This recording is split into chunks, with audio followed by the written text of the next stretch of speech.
오늘의 사회 이슈를 홍혜연 기자가 종합해드립니다. 오늘의 이슈 포커스입니다. 새누리당의 당명 후보가 보수의 힘, 국민제일당, 행복한국당 등 3개로 압축됐습니다. 이번 주 내로 여론조사와 의원총회를 통해 의견을 수렴하고 최종 후보가 선정되면 비대위 의결을 거쳐 오는 9일 열리는 전국위원회에서 확정키로 했습니다. 로고와 상징색은 새 당명이 결정되고 나서 종합적으로 판단할 방침입니다.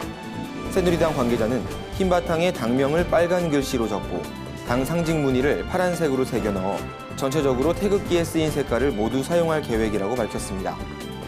트럼프 미국 신행정부 출범 이후 처음으로 한국과 미국, 일본의 육자회담 수석대표 회동이 이달 중순께 이루어질 전망입니다.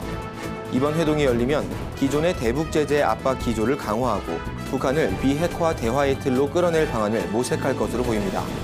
또한 김정일 국방위원장의 생일을 전후로 북한의 추가 도발 가능성이 제기되는 만큼 이에 대한 대응 문제도 심도 있게 논의될 것으로 전망됩니다. 50여 명의 사상자를 낸 동탄 신도시 메타폴리스 화재 당시 관리업체가 상가를 빠져나가는 차량을 대상으로 주차비를 징수하는 등 안일하게 대응했다는 주장이 나와 논란이 일고 있습니다. 또한 사고 이후 현장을 신속하게 단속하지 못했다는 비난도 제기되고 있는데요. 화재 당시 현장을 방문했던 임모 씨는 당시 사고를 인지하지 못하고 상가로 들어갔을 때 아무도 막는 사람이 없었다며 사이렌이 울리는 소리를 듣고 불이 나게 현장을 빠져나왔다고 전했습니다.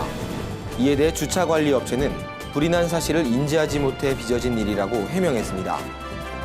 소비자 물가 전망이 2년 만에 최고 수준으로 치솟았습니다. 또한 기업들의 제품 가격도 4년 만에 최고치를 기록하는 등 앞으로 물가 상승은 계속될 것으로 보입니다. 여기에 지방자치단체 공공요금과 국제 원자재 가격이 오를 것이란 전망도 대세를 이루고 있어 서민들의 물가 고통은 더욱 가중될 것으로 우려됩니다. 한국은행은 올해 소비자 물가 상승률이 1.8%에 달하고 내년엔 1.9%로 높아질 것으로 보고 있습니다. 현대경제연구원 김천구 위원은 지속적인 물가 상승으로 소비 심리가 위축돼 내수 시장이 어려워질 것이라며 특히 기업들의 투자 침체도 가중될 것으로 보인다고 밝혔습니다. 구티비 뉴스 홍우연입니다.